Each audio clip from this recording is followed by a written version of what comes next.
Did the Apostle Peter really believe that followers of Christ did not need the Old Testament at all? These days, Bible teachers like Stanley say that the apostles wanted to unhitch Christianity from the Old Testament, and believers today should do likewise. But is this true?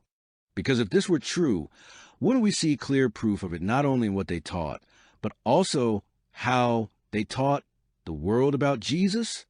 John Mark, a companion of Simon Peter, followed the apostle around for many years, recording his sermons and teachings. Then while in Rome, he compiled a full account about the life, death, and resurrection of Jesus Christ in a text that would be called the Gospel of Mark. Early church fathers and writers over the next few centuries were all in full agreement that was Mark's quill, but Peter's words. Great Christian scholars and thinkers, Papias, Irenaeus, Clement, and Tertullian all affirmed this truth.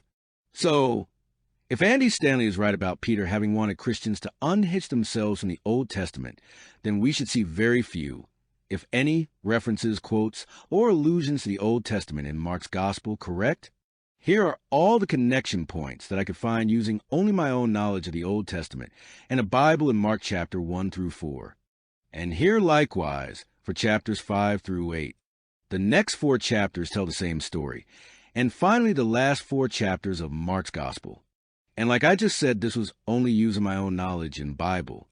I am sure there are many more to discover.